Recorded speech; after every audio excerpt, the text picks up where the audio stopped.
Hey people, Gen Xer here. Actually got an article from TruthDig.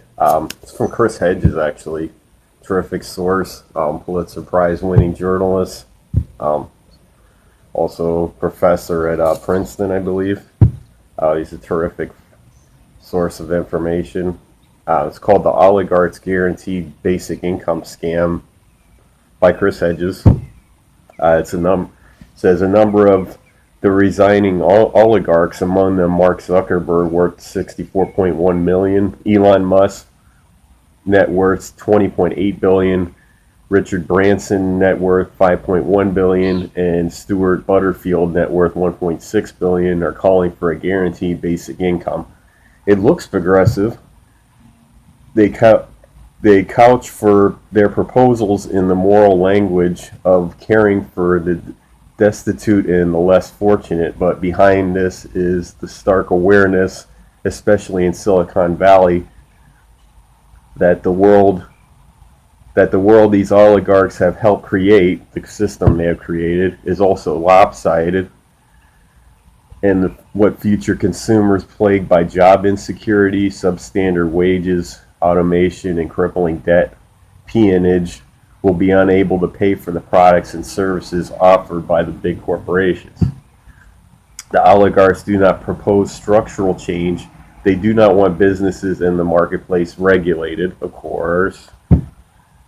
They do not support labor unions. They will not pay a living wage to their bonded labor in the developing world, or the American workers in their warehouses and shipping centers are driving their delivery vehicles, which is apparent with Amazon, with not even,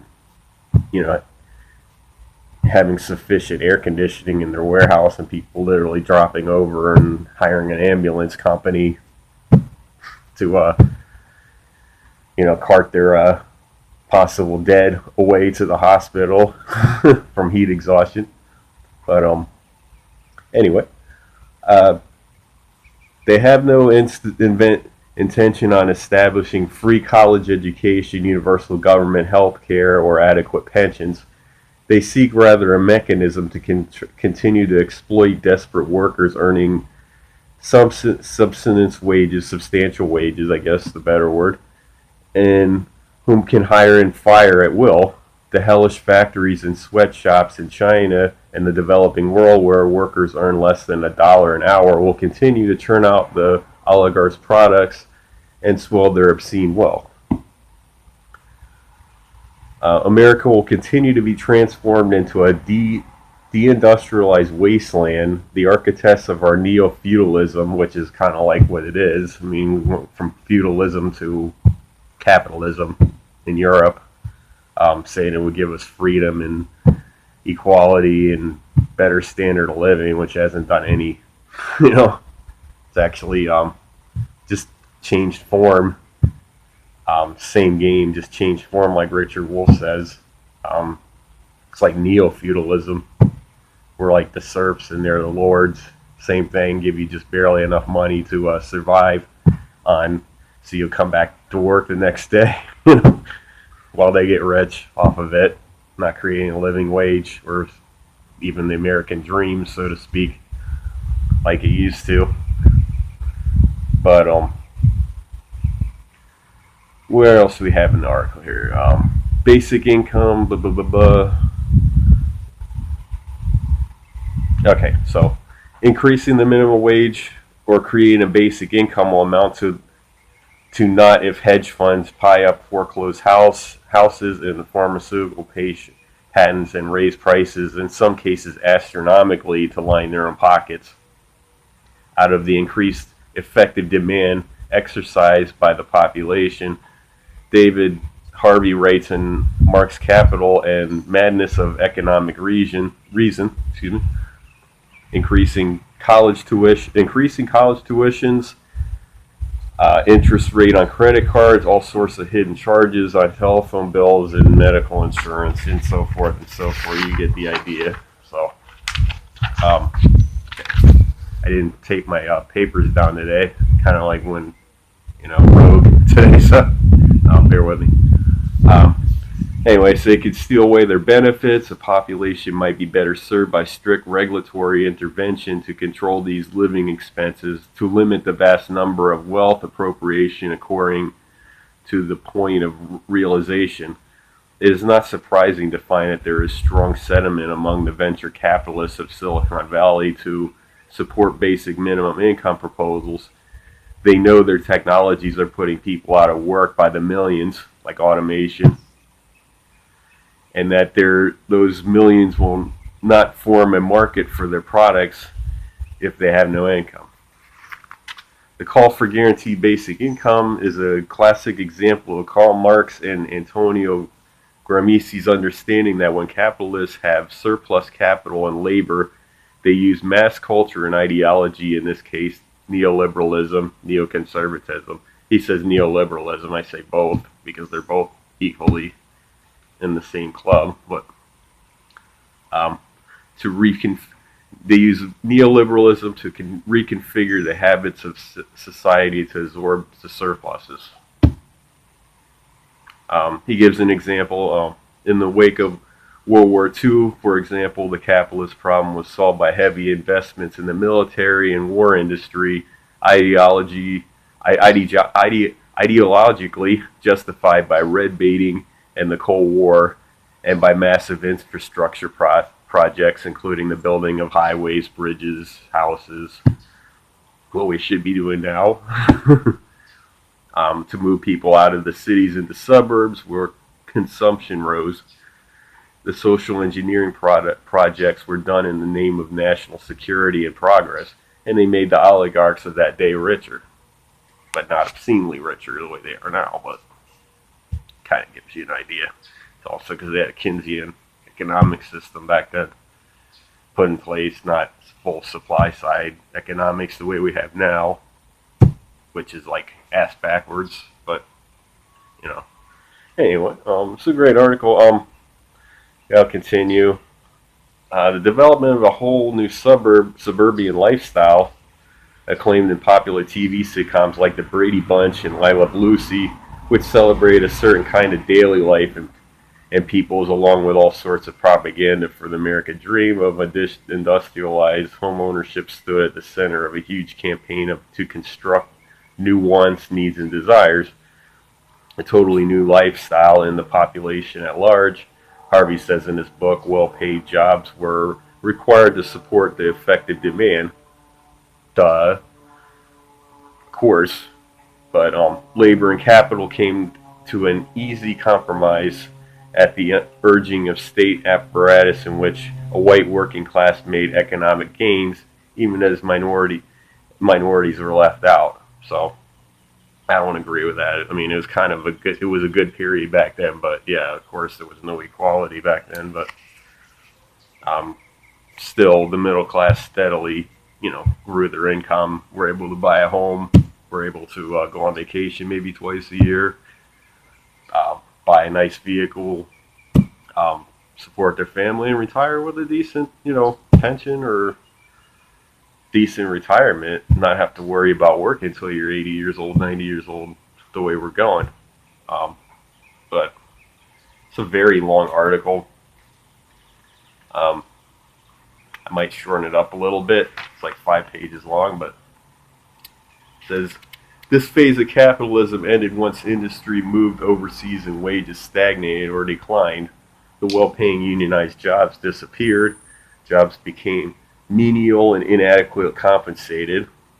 Poverty expanded. The oligarchs began to mine government social services, cutting social services, including education, healthcare, the military, intelligence gathering, prisons, and utilities such as electricity and water for profit, privatizing everything. As publication of the San Francisco Federal Reserve reportedly noted, the country, and by extension of the oligarchs, could no longer get out of crises by building houses and filling them with things. The United States shifted from the 1970s from what the historian Charles Mayer called an empire of production to an empire of consumption.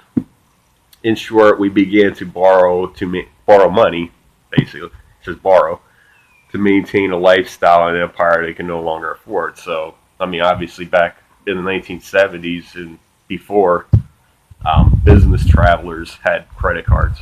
You know, there's no such thing as people with nonetheless 4, 5, 6 credit cards in their wallet, to borrow money that they don't have. So that's why obviously our payday lenders are doing so well, including dollar stores. Terrible, but basically it just tells you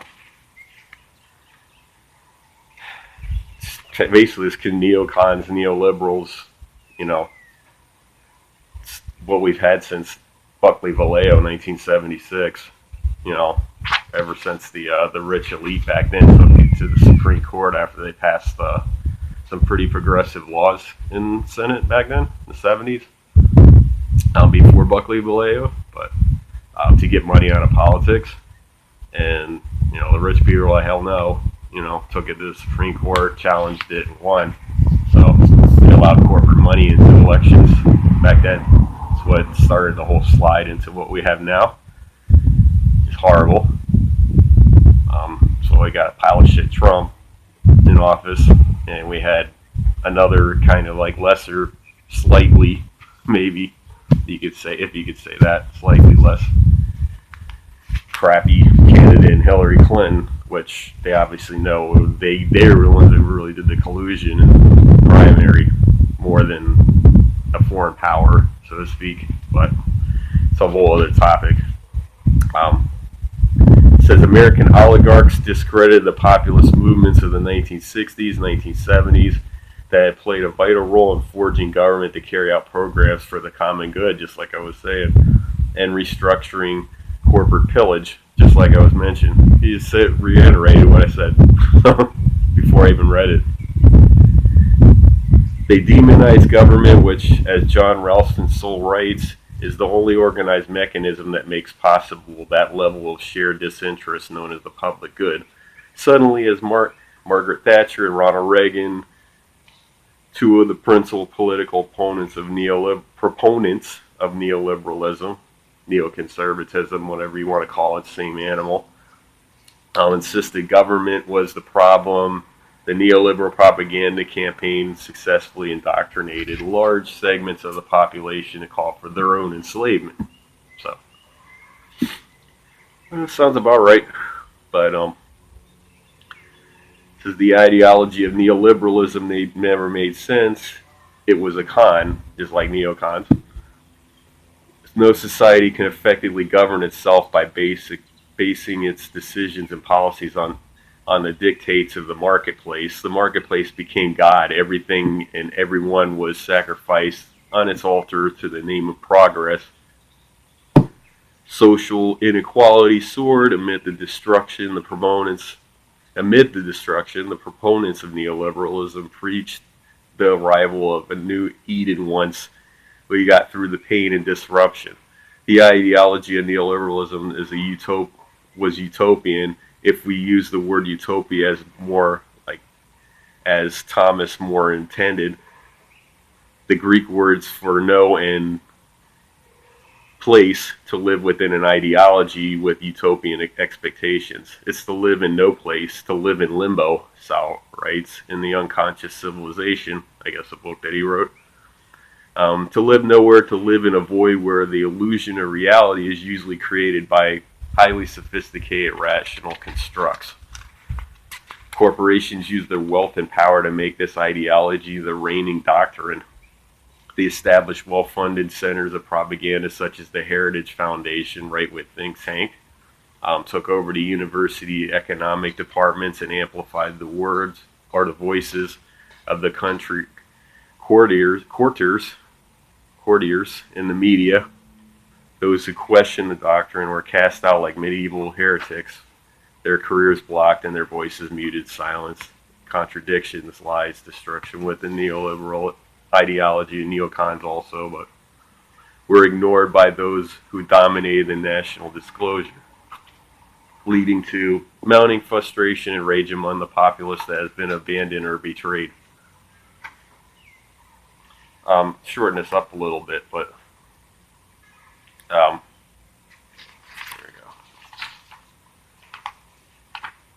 Oligarchs mask their cruelty and greed with an empty moralism. It's a fake moralism. They act to pretend like they care, but they claim to champion women's rights, diversity, and inclusivity. As long as women and people of color serve the corporate neoliberal neocon project, an example of this moralism occurred last Tuesday when NPR's Ari Shapiro interviewed Lyft co-founder of President John Zimmer and former Obama administration official Valerie Jarrett, a member of the company's board, about diversity and gender equality in the workplace. Shapiro asked about Lyft offering free rides to those marching against gun violence, donating to the ACLU.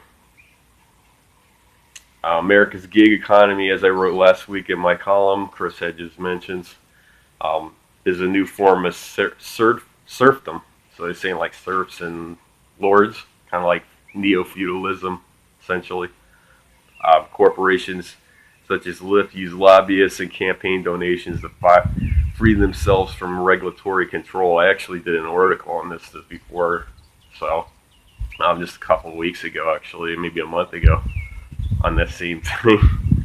Fortunately, they force poorly paid temporary workers who lack benefits to work 16 hours a day and race to the bottom.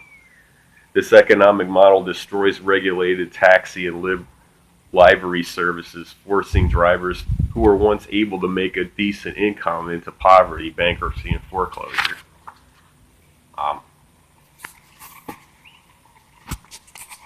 Says, sorry, a little shaky there. I'm going to get a tripod, but evictions and occasionally suicide by fighting gender, sexual, and racial inequality in the workplace rather than economic equality, by denouncing mass shootings rather than out-of-control police violence and mass incarceration.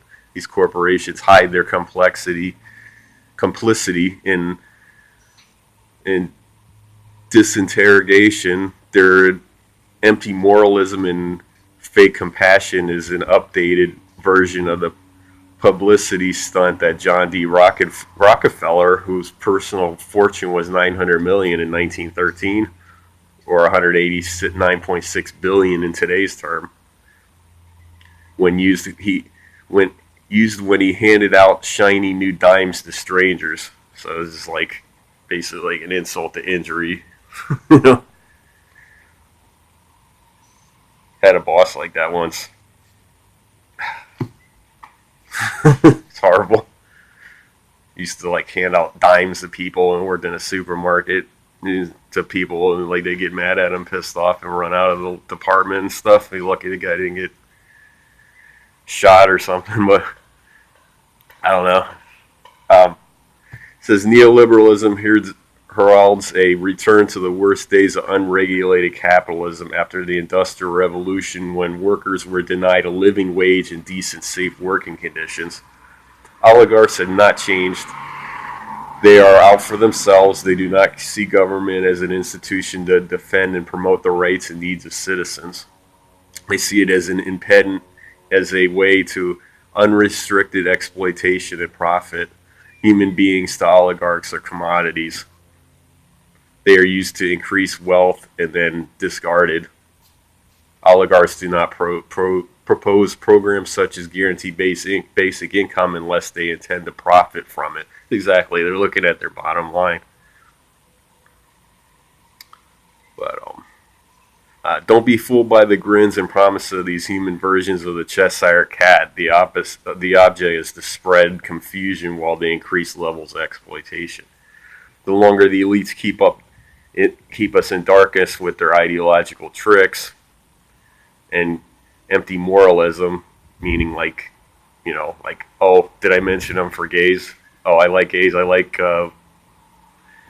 foreigners. You know, they're coming to take your guns away. On the right side, you're a baby killer. You guys know it. So anybody's watching this, but it's their ideological tricks and empty moralism they trick us with, the longer we refuse to mobilize and break their grip on power, the worse it'll get. So, vote on platform. That's all I've been saying. It's what they willing to offer you, what they're going to put on your table, make your life better. Not just Stormy Daniels, not just Russia, not like what's his face, right wing idiot. What's his name? Is it the one that was doing the email thing against Hillary Clinton? Even though I don't like Hillary Clinton, obviously, but is it can't remember his name. Domi or what? I forgot his name. It's like a weird name, but same thing. You know, Republicans were doing that stuff for like a year or more with the email thing. Even during the primary, Bernie Sanders said like, "Oh, we had enough with all the emails," you know. But bottom line, I mean, these companies, that's all they're caring about is their bottom line. Like Amazon, these other ones are pretending to be like. I mean, it's. I mean, if they're really wanting to follow through, it's good to have universal basic income if they do automation. But maybe you should stop cut taxes on the rich. You know, cutting corporate taxes the way you've been cutting corporate taxes so aggressively, when they're already before they had their taxes cut, they were doing phenomenally well. So, stop supporting lesser two evil candidates, you know, maybe do that, you know, maybe cut military spending, you know. It's one thing to have defense, you know, to defend ourselves, but not to be interventionists, warmongers that are, you know, spreading our imperialist, you know, power around the world mostly for natural resources or whatnot. It's all political posturing. It's all it is with these rich oligarchs pretending they care, but it's what it is, political posturing. They're probably expecting some kind of a wave. They say a wave. I mean, yeah, I'd love to see a blue wave or a left wave. I'd love to see it, but unfortunately, like 2008, you know, we had a fake left wave, and all we got was center-right shit. I mean, of course, he did do internet neutrality. I praise Obama for that, and maybe the credit card reforms and stuff. You know, like getting rid of the over-the-limit fees, I think, and there's a few other things that he did with credit cards that was good, and Goodyear Ledbetter was good with, you know, promoting equal pay for women and that sort of thing. But, of course, he gave us Romney Care. So, it's all political posturing this guy's doing, but just take, you know, be skeptical. That's all I'm saying. They're doing it also because Trump is so horrible. They know it. You know, that's what I'm saying. They're expecting to have some kind of a wave, whether it's a real true progressive wave or a neoliberal wave. Who's to know? But vote for the most left candidate you have, man. Donate to the most left candidate you have. No more fake left stuff, man. You got, you know, it's just the way it is. Trump's so horrible that there's going to be a wave against him. It's inevitable. His policies are horrible, but they shouldn't be focusing on dumb things like Stormy Daniels and, you know, whatnot. But it's another issue. But it's like a protest vote of Trump. Hopefully they'll do the right thing this time, and they won't do like 2008 and just be a bunch of little pansies for the elites, like the way the Republicans are. But yeah, if you like it, thumb it up. Stop, share it, and appreciate it. Subscribe to me and hit the bell, because they do unsubscribe people on a regular basis that they don't like. So, yeah, well, it's a good article. Chris Hedges, Pulitzer Prize winning journalist. He's a good source, so pretty much cut and dry. So, have a terrific day. Peace out. Progressives out. Yes. I know it's corny. Love you guys, man. Take care.